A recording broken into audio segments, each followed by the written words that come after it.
everyone. I am so thrilled to bring to you a great friend, Dr. Karla Lester. She's a pediatrician and activist. She's canceling diet culture. She's doing so many tremendous things. So, we're coming on today and we're going to be talking about everything that she's interested in doing right now, all of her advocacy right now. And this conversation was sparked by a recent Kevin MD article that she has. It's the visionary pediatrician may soon be an endangered species. And so we'll start with that, and we're going to be diving into quite a bit of very, very profound things that she is doing. So please stay tuned, and we'll start with the article. So, Carla, please tell us more about yourself. Well, thank you for having me on your YouTube channel. As you know, like I'm a huge fan of your work, so it's awesome to find another visionary physician who's speaking out. So the article that you alluded to that was published today on kevinmd.com, if people want to find it, just go to kevinmd.com and look up Karla Lester, Karla with a K. And yeah, the visionary pediatrician may soon be an endangered species. I've been what I call a visionary pediatrician for my whole career, as far as like focusing on advocacy for children's health. And that's why I really wanted to be a pediatrician. I love taking care of patients within practice, and I've done a lot of things as a community pediatrician. Basically, kind of what you could do as a general pediatrician in your career, I've done. But the most important thing for me is to be an outspoken advocate for children's health. And it seems like there's just there aren't a whole lot of us. Well, every pediatrician is a visionary pediatrician, but the thing is, we're famous for advocating for our patients first before we advocate for ourselves. And we're the only specialty in medicine that does that. And I mean, all specialties obviously advocate for their patients, but we advocate, if you look at everything that comes out of the American Academy of Pediatrics and all the policy statements, which that's not going to change. We're all proud of that, and that's going to continue in full force. But it's about, like, some of it's reactive to some of the children are political pawns, unfortunately, and we're seeing that in a lot of the things that are happening across the country, whether it's vaccinations for COVID or immunizations in general, or it's what happened in Flint. Dr. Mona is one of my huge heroes. I love her work.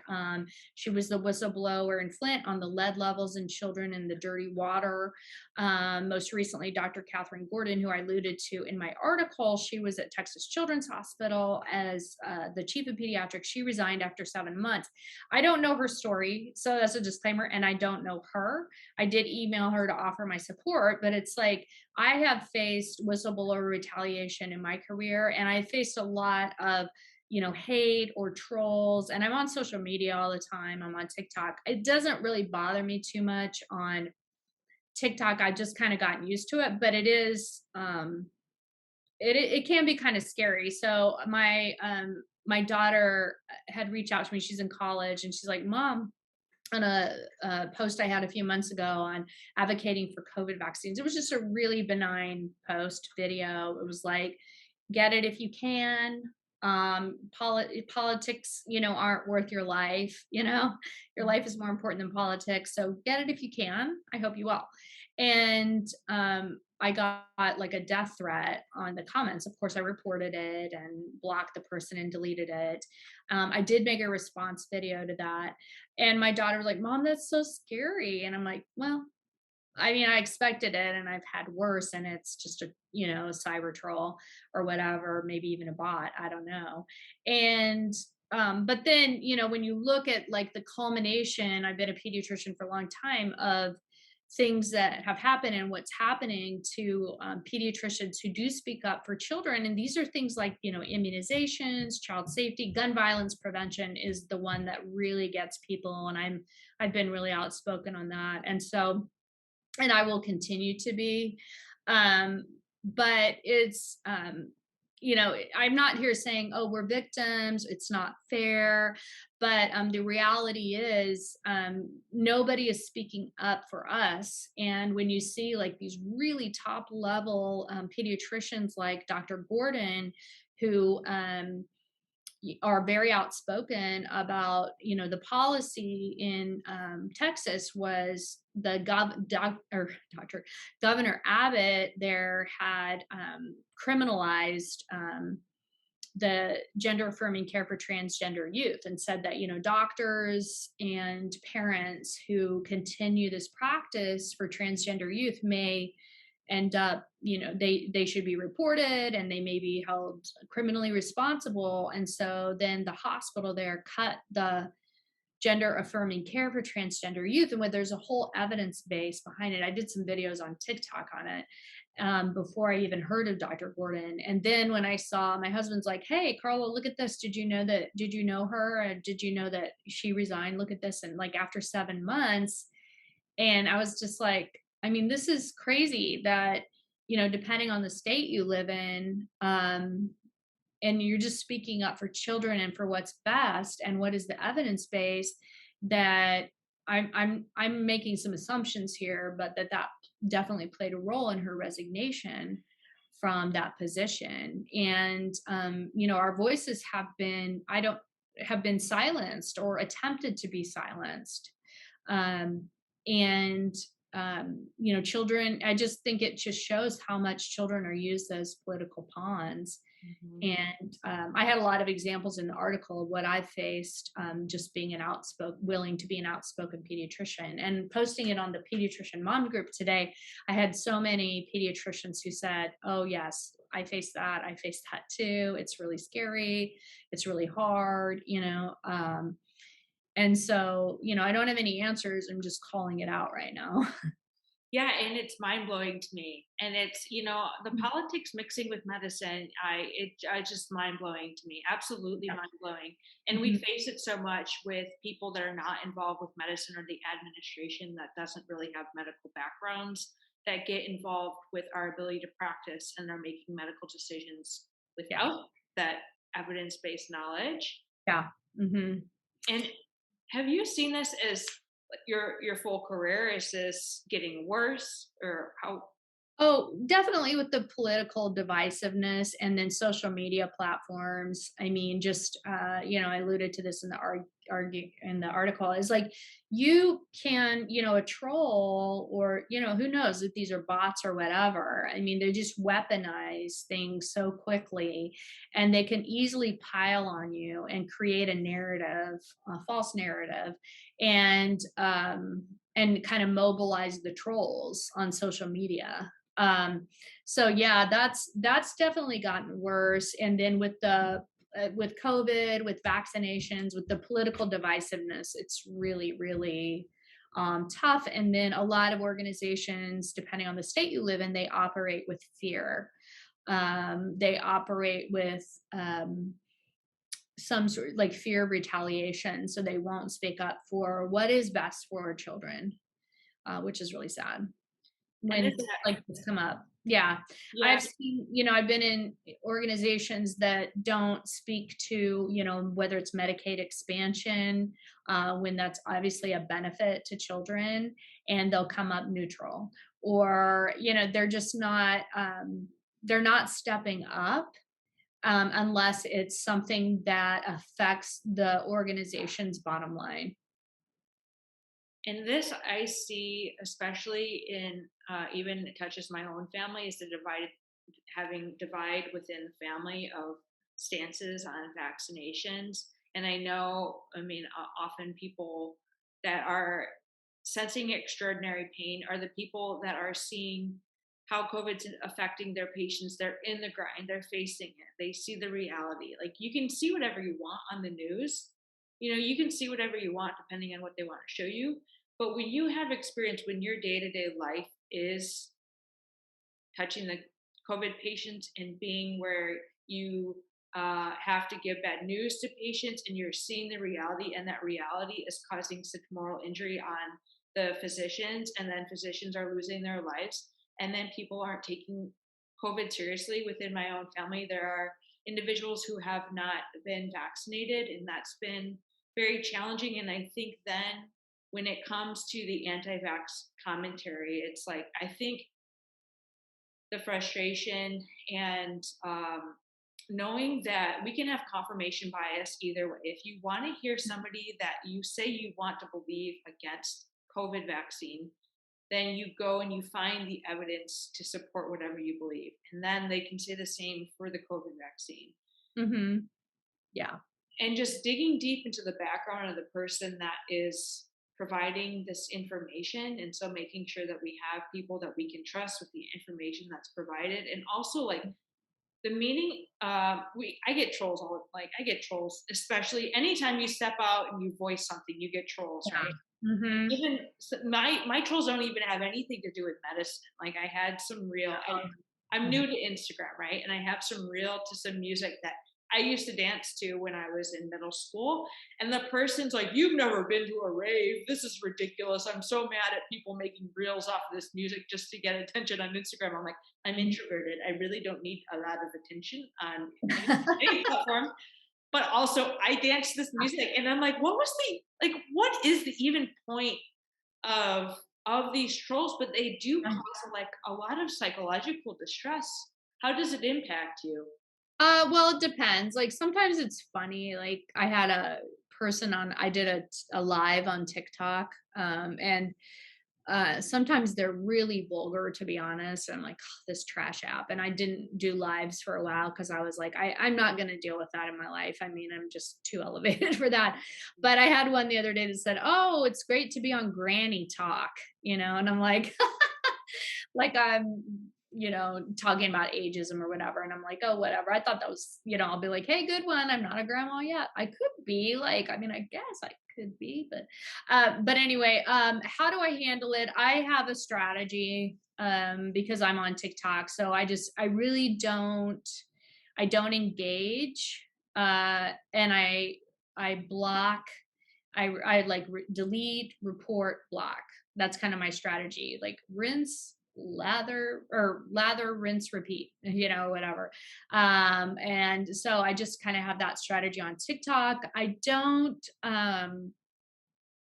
otherwise now I on Instagram I don't really get any trolls, and I'm not too much on Facebook. So I'd say really now it's like more of the like TikTok is what, and I have my strategy, and then I just decrease my inputs. And then like with the political stuff, I've always been like pretty politically outspoken, and I have been during the elections, and I decided like, and I'm happy and proud of that, and I'll stay that way. That's me as a person. But I just thought the hypervigilance was really draining me around politics. So I just like stopped all like kind of following all that stuff because it was like, it really wasn't helpful to me. I would say, like, I did clarify in the article, like, I have a lot of privilege because I am not in practice. I'm not in a healthcare system. I'm at the age where and I have white privilege. And so, I will continue to have things happen, but I won't have to face what someone who doesn't have my privilege faces when they speak out.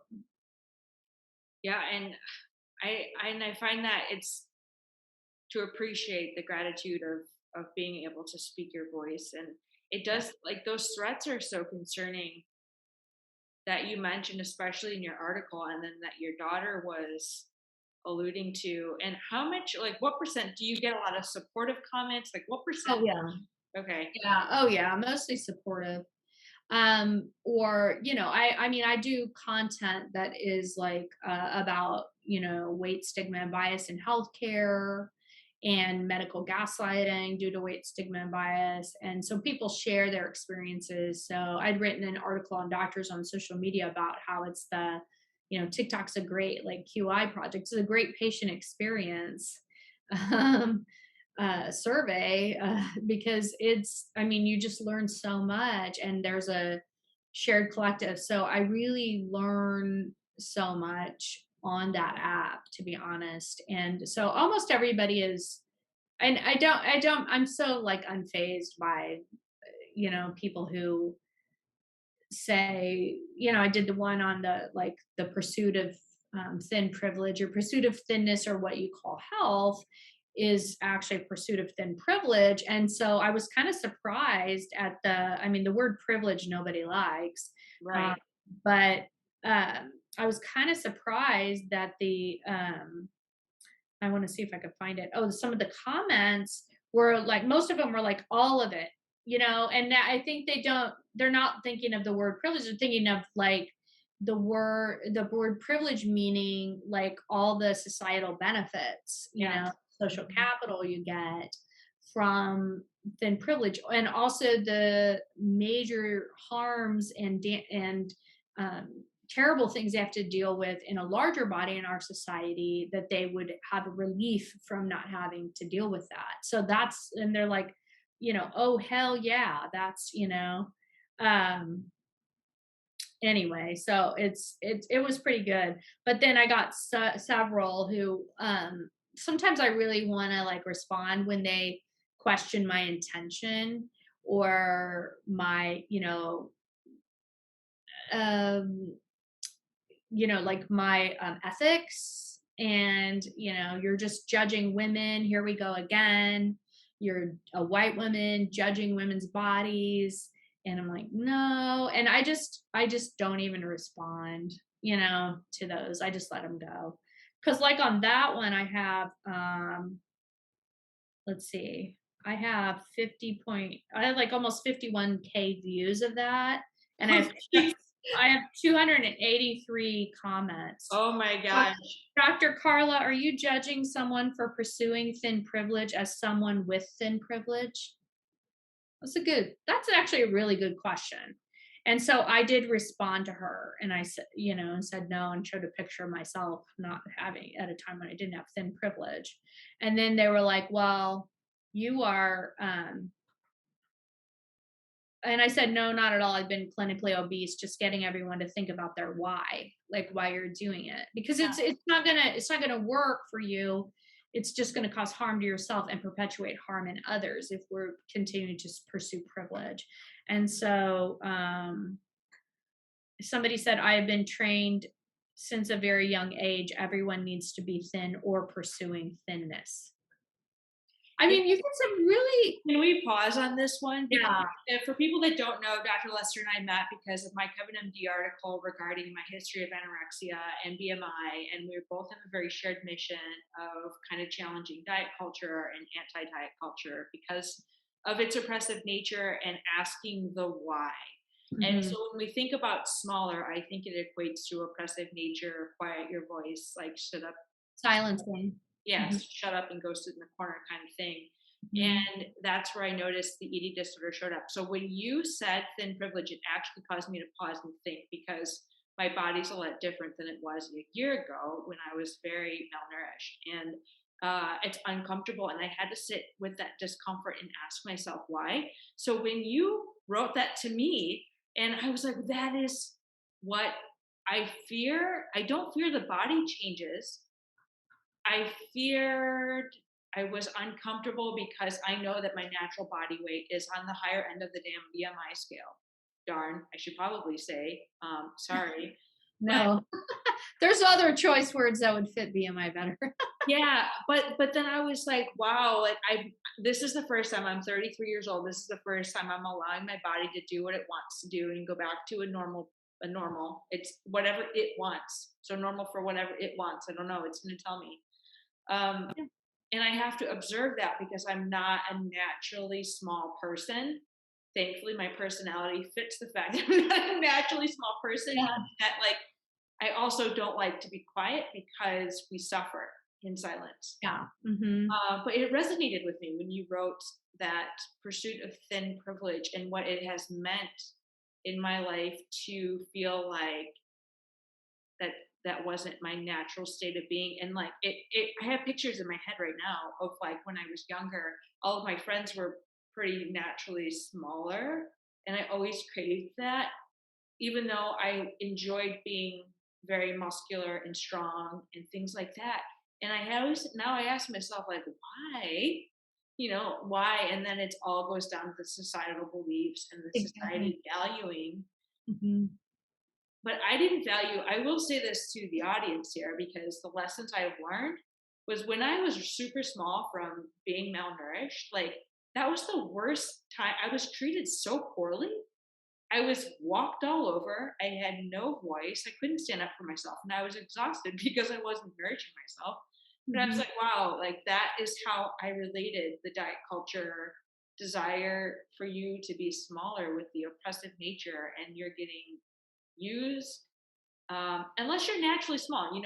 Of course, if people are in naturally smaller bodies, we don't want to make you feel like you're small and you don't have a voice. Just saying, like, if you are suppressing your whatever your body wants to be in order to fit societal norms, that's not true to who you are. Uh, Mhm. Definitely see why it ignited. I think the way that you stated it really resonated with me. Well, and I did a Be Body Positive training, the Body Positive Institute, which is amazing. And so I'm an actual like trained facilitator. And Elizabeth Scott is the name of the leader there. She's incredible. And there are 5 components to being body positive, and it's the first one is reclaiming health, reclaiming your definition of health, and weight is really a neutral thing. It shouldn't be even in your definition of health.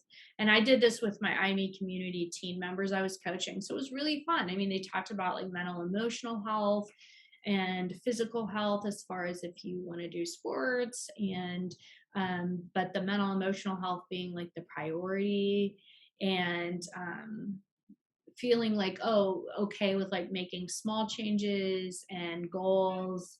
And so that was the first time that I was introduced in that training to this notion, this philosophy of that. The reality is that the pursuit of thinness is the pursuit of thin privilege. And my mind was absolutely blown, like yours was. And I was like, oh, that's been like a lot of my life too. And and then we went deeper, and I'm not going to do that on like TikTok or YouTube in my videos, but that it's that privilege is based on moving toward whiteness and white supremacy. And it's, I mean, when we look at historically where that kind of thin privilege and that pursuit of it comes from, it's, you can't separate it out from that. And so for me, I was like, yuck, horrible, like that's harmful to others who will never be able to attain what our society has created, and so harmful to the person pursuing it, because you have a rival fallacy, because you're never there, because it's like the promise of you're going to be happy or you're going to be relieved from suffering. And it's like that's just a complete lie. I mean, we are a part of a common humanity, and we are going to suffer, and we are going to make mistakes, and we are going to fail. And it's like that pursuit is just, and then it goes off the rails, right? Which you're talking about, and I've experienced this in my life too, is like just that kind of control. It's something you can control. And then even once you get it, or you get your body changing, you keep, it's never good enough. Like you just, because you don't feel that sense of relief, it gets worse. And so you get this kind of grueling grind. So it's like harmful for yourself because you're putting 100% of all your self-worth on the external and looking for all your validation and everything outside of you, when it's an inside game. Self-worth is an inside game. And then are we perpetuating harm and contributing to the harm of others, and demarginalizing? Anytime we judge someone's body, we're judging our own, we're judging ourselves, right? U turn on that, Byron Katie's work. Yeah. And we are dehumanizing. When we judge someone's body, we're looking at just this physical form, and we're dehumanizing them, we're peripheralizing them, we're otherizing them. It's our internalized biases. And so those are going to come up, and I can recognize like if I'm having a day like that, like maybe I was okay, my jeans didn't fit, or so, and then it's kind of a little bit in my head, but I've done so much of this work that I can recognize it and be like, I don't accept that because that's not me. Those thoughts are not me. And um, it doesn't feel good to show up in that way. And so I think it is really profound, and I love their work. So I hope people listening will check out the Body Positive Institute. Yeah, the Body Positive Institute, and then for anyone that's not familiar with Byron Katie's work, she has just look up her 4 questions. Yeah. And so when I did Byron Katie's The Work, it's called, Mhm. in the beginning, it was such an emotional experience that I had to do it all in my head first because it can bring you into a deep dive. So if you have trauma, it's like always make sure that you are in an environment of support. Like you can Mhm. do it superficially and you can ask yourself the questions, but if you really need to heal, like that to me brought up a lot. And often, like when I think about my relationship, I dissociated from my body for a long time. That was how I was able to abuse it and just take out all my emotions on it. Mm. And so this year has been a journey of healing and self compassion. For people that don't know, I'm in Martha Beck's Wayfinder Life Coach training. And Awesome. yeah, it has been such a great healing journey, and I love to share it with others. And can we say hi to your cat? What's your cat's name again? Charlie. Yeah, she's Charlie. so cute. Charlie She's is so thrilled. spoiled. Yeah. Welcome. We love Thanks. to invite all animals onto the channel.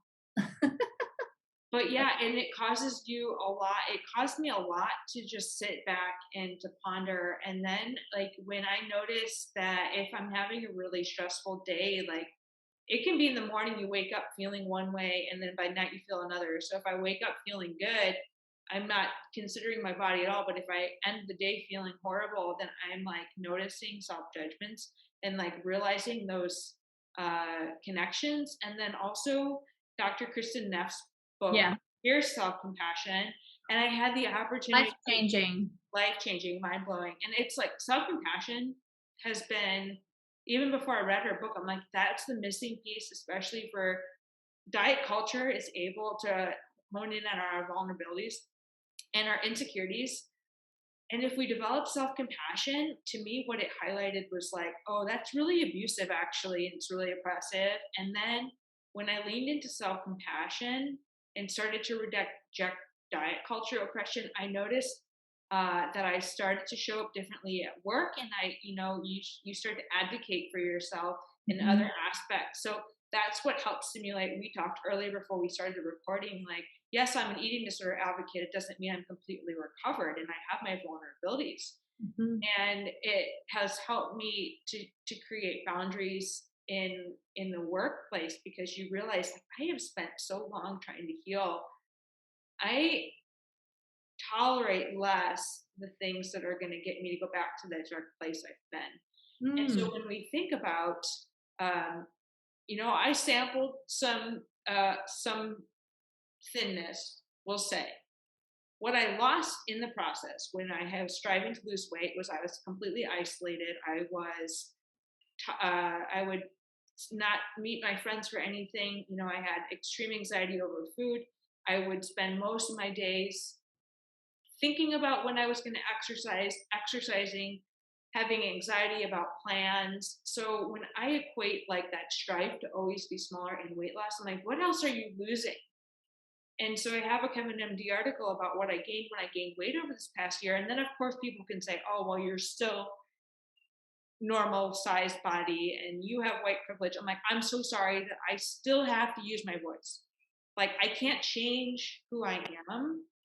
And Mhm. I am there to help support the other voices that need to be heard. And I realized that was a self conscious factor in me, especially for eating disorder recovery, because I'm trying to help people understand it's not just a white female problem as a white female. That's not lost on me. But I also like to not say anything on the channel. You'll meet different people on my channel.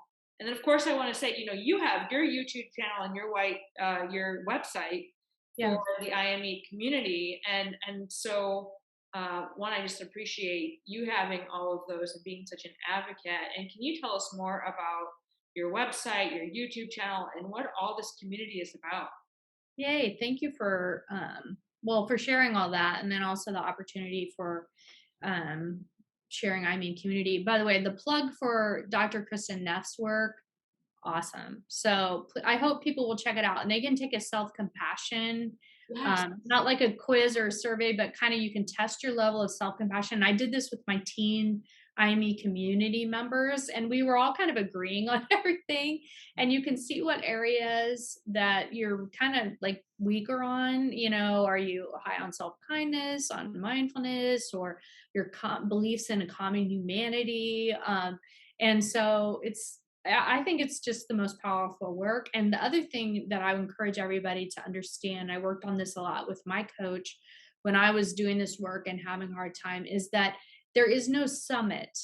I'd be like, oh my gosh, I'm working so hard on this and it still just feels so draining, or, feeling like that perfectionistic rule out this grinding goal of self compassion. And when is it going to get easier?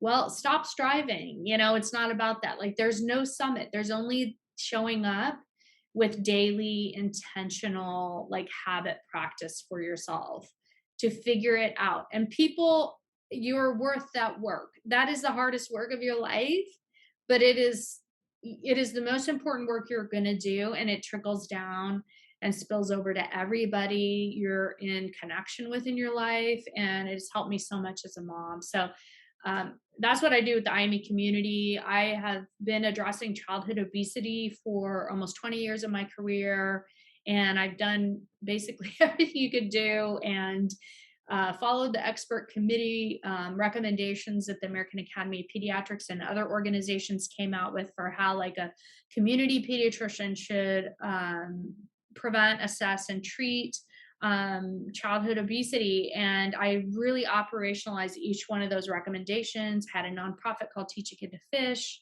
which is the love of my career, and started that from scratch. I left my pediatric practice to start that, build a whole, community collaboration. And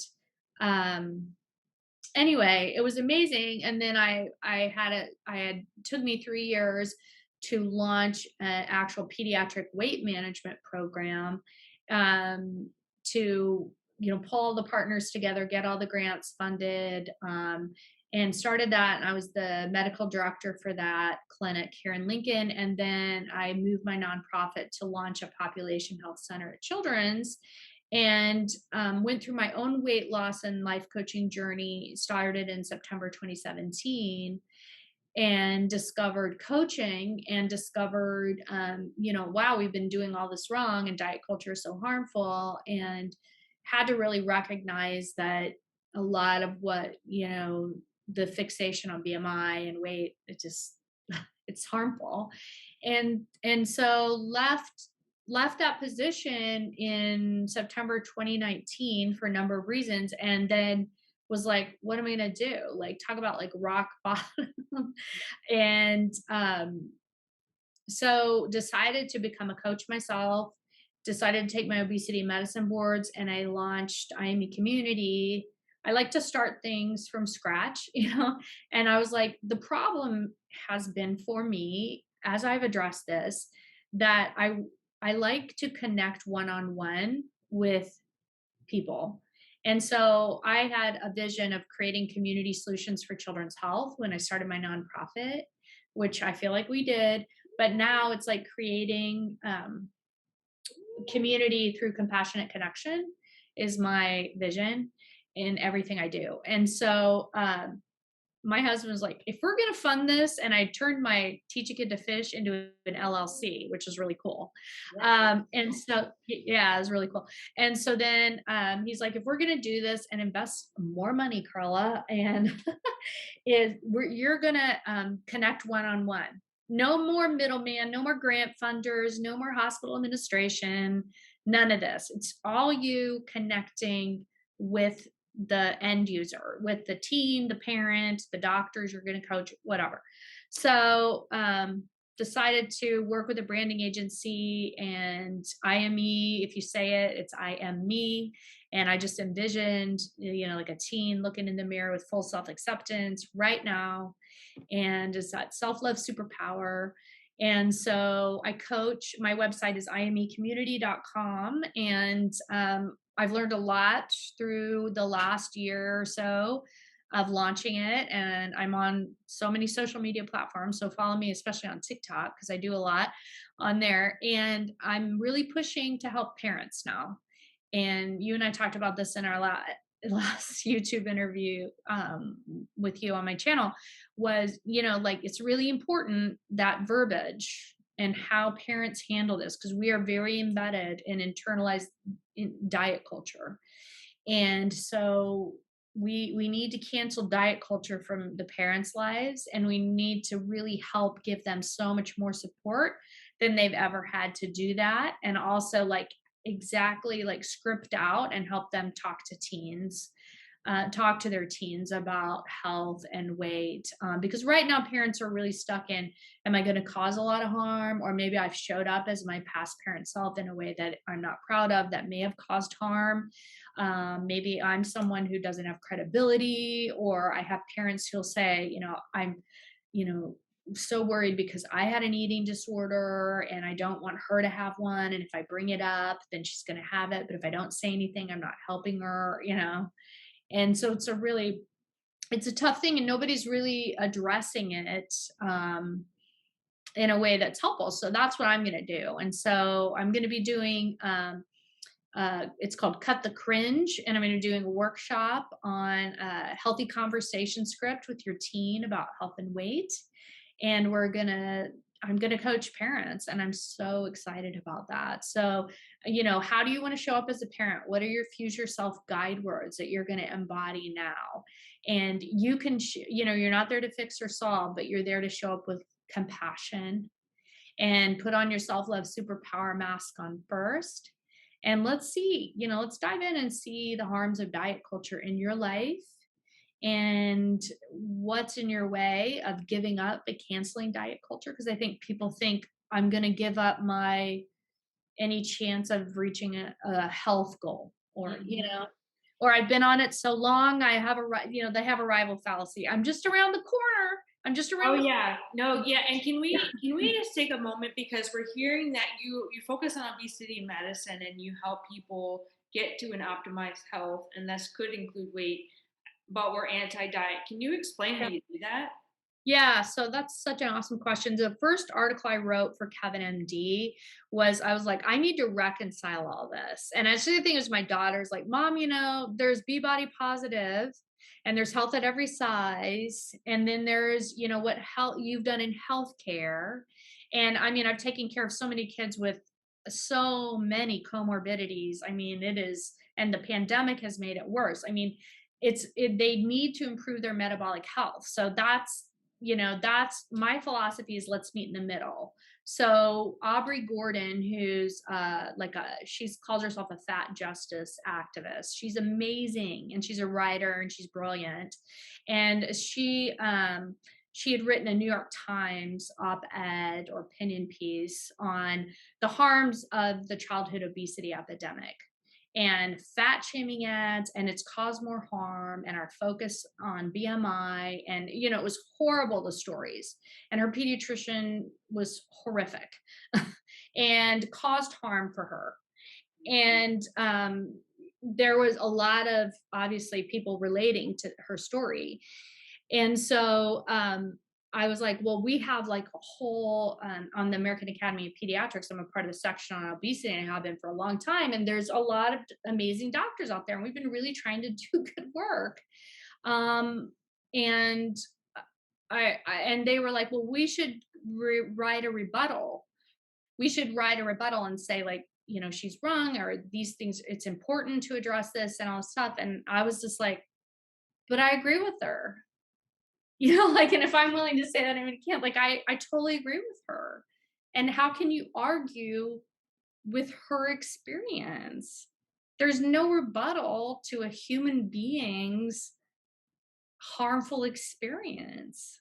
Mhm. And so I was like, I just learned more about her. I reached out to her. And then I was like, how can we meet in the middle? And I think we don't have to have these extremes of this, like, pendulum swing, because right now that's what it's like, especially for teens. It's like you either go and you face like, okay, restrict your calories or eat less, move more, or even bariatric surgery, or be body positive, and you feel, there are a lot of teens who are like, I feel like I need to lose weight and I want to lose weight, and then they feel guilty for that. Like they should just be like every day, like showing up and just loving their body, and they feel like crap because they don't. And um they feel guilty for wanting to lose weight, even if they want to do it like a healthy way. Yeah. And so Can it's I like a tricky needle to thread a little get bit. some It's feedback on that?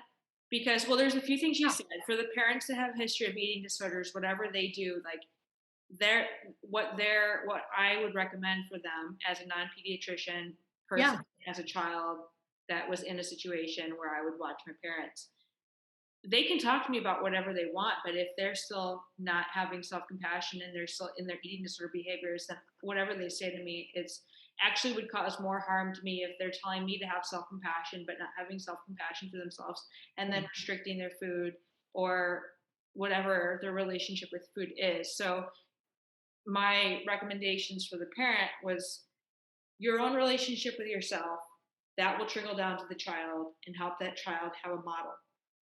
Second thing was with the kids, with the body. Me as an eating disorder activist, like my self compassion with my body is that I have judgments towards my bodies and let them go quicker.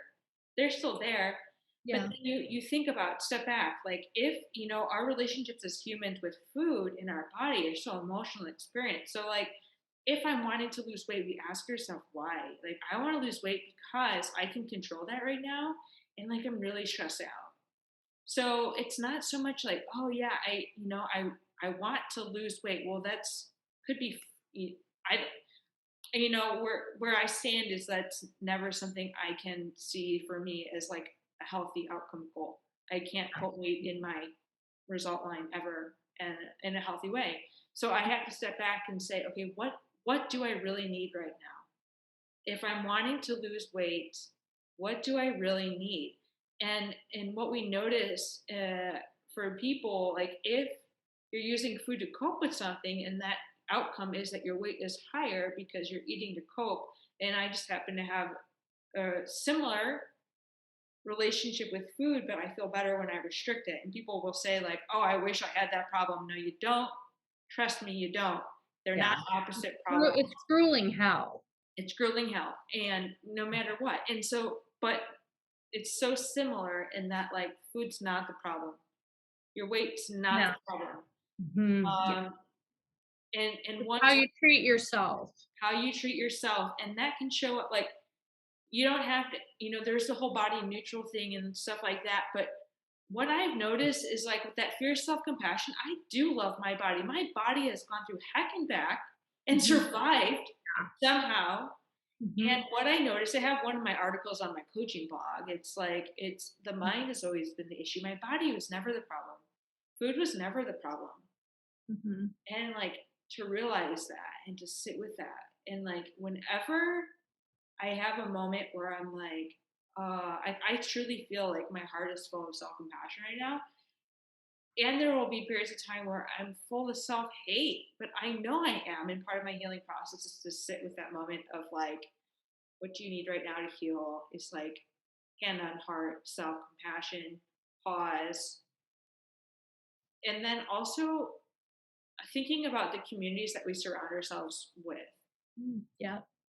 Because there's been times, as you know, I picked up and left and moved across country because I felt like I was in an environment that was never going to be conducive to my own mental well being and my mental health. I Good. realized I brought aspects of myself with me. So Mhm. that was something I had to sit with because I moved across country and there were still parts of me that were there. Lo and behold, you can't separate yourself from yourself, and it's like when we run away from things like the arrival fallacy, right? Some Mhm. things are truly our environment and we can change those. And then when those things are changed, like just to sit with what things can we change right now that are in our internal dialogue. Yeah. And being okay with like you're not there to Your body is nothing to fix or solve. Like, No. you're unbroken. Like, you're unbroken. Yeah, and Dr. Trina Dora is a fabulous another physician that is Mhm. speaking up against anti-diet. She has diet. She just changed her podcast name, and I can link it down below too. It's something about diet culture being BS. Um, That's cool. yeah, she's awesome. Mhm. And she was talking at one of our meetings, and she was just saying, when it comes to like the shorts that you're mentioning or whatever doesn't fit you, then you just go put on different clothes. Yeah. And like I have some emotional thoughts when I see clothes that used to fit a certain way. And like just to appreciate, like, yeah, I do have some thoughts of that and what's that all about? And then go find some clothes that make me feel better and more Mhm. comfortable. And Yeah. you'll always like 99% of the time see me in athletic clothes. Yeah. That's awesome. Me too. Right? Yeah. Yeah, and so I love especially bringing this up because I think as people hear the mixed messages, they'll be like, "Wait, this is conflicting. I'm hearing weight loss, but then I'm hearing anti-diet." And then I Right. just have to say, go check out the IME community, listen to the YouTube, because when we first reach out, when anyone reaches out to me and wants to collaborate on anything, I always have to vet to make sure their emissions are the same. So Yep. people will know if I am on a podcast or I am collaborating with somebody, like I am not going to have conflicting messages in terms of core values. And of course, we Yep. can listen to people, but I can't feel good about promoting something that has been psychologically detrimental and very conflicting. Um, Right. so that's to say to this audience, like we're very much shared mission, shared values, and I appreciate you very wholeheartedly. And what I don't do. I tried TikTok for a little bit. You might inspire me to try it again. How do people find you on TikTok? Just go to at IME community. Um, Okay, I think you could probably look up Dr. Carla too, Carla with a K. okay. We'll make Doc sure to put there. all of your social Thank media. you. Yeah, find Mhm. you everywhere. Yeah. Yeah, go to my site. There's gonna be such amazing stuff for parents and some workshops and a health yourself course that's gonna be so cool. And I'm so excited about that. So And I am so excited. And I know this is the first of many we're going to create. You're writing a book. yeah. I'm gonna call it, that's a working title, is Cut the Cringe. It's for parents. So I'm life coaching parents to cancel diet culture and raise a body positive teen in a body negative world. Oh And my it gosh. really This is is like, can we just repeat that? Can we just repeat it? life coaching parents of teens to cancel diet culture and raise a body positive teen in a body negative world. Mind blown. I love this.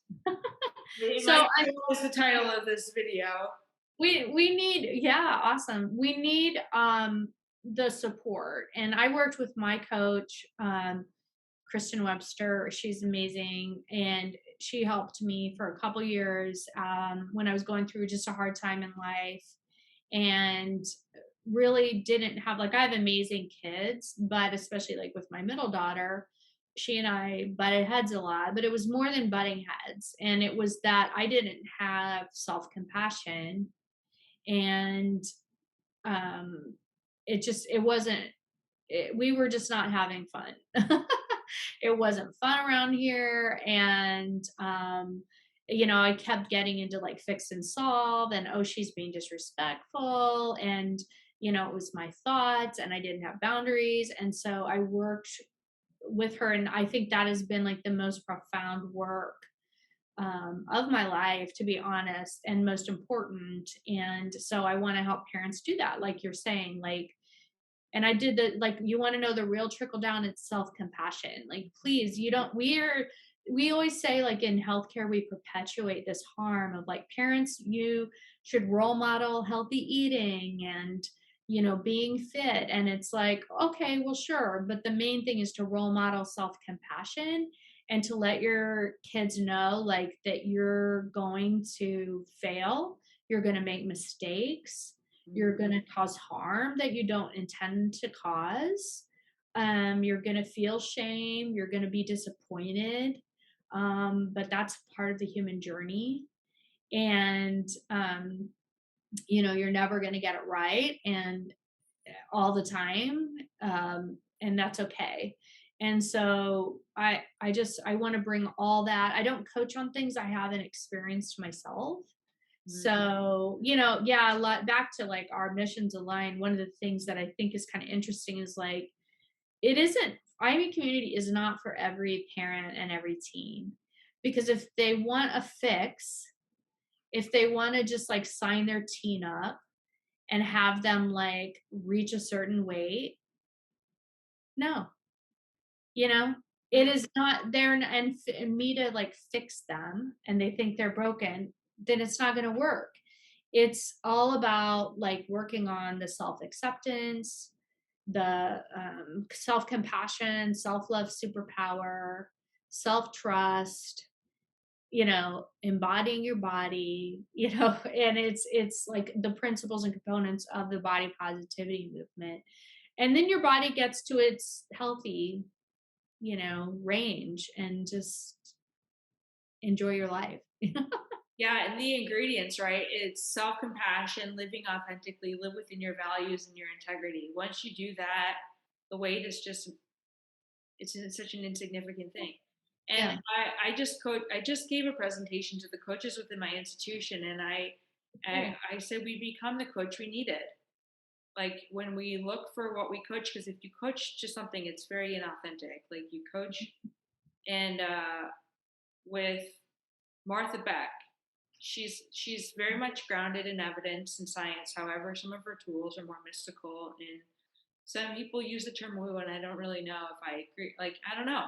I don't think so. She's like PhD from Harvard, man. She's got three or something, but the thing is, like, sometimes we need to get out of our head, to get out of that very rigid thinking, to allow ourselves to be in this creative mind and explore. And so when I was first coaching with using her life coach tools, I was like, oh, I don't know if I should bring this into my institution. It's a very well known institution, and it seemed really rigid and like, I don't know, what are people going to think about me? And I'm like, well, this is actually once I realized like, oh, this is actually really resonating with me. This is really helping me. And then I leaned in. I'm like, these are the tools that help me. If you don't want them, then I try to figure out a coach that might be a good fit for you.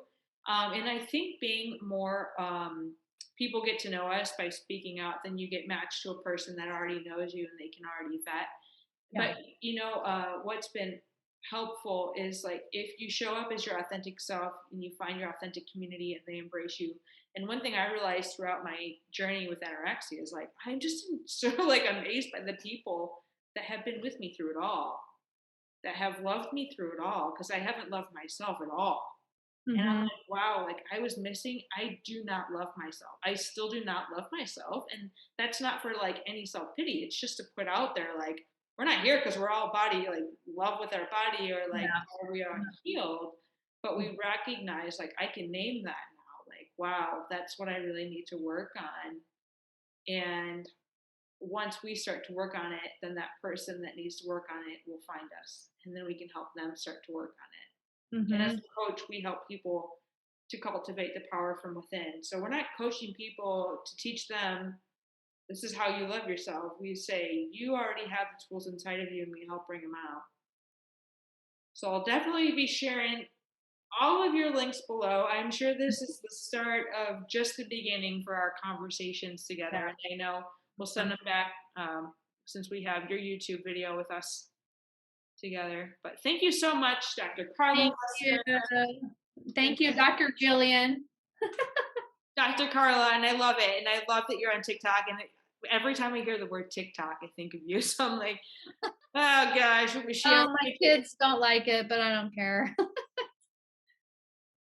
Cringe. kids. Hi kids. We love Dr. Karla on TikTok, and now that we know that there is some trolls that need to be, we need to like promote our voices so that, Yeah.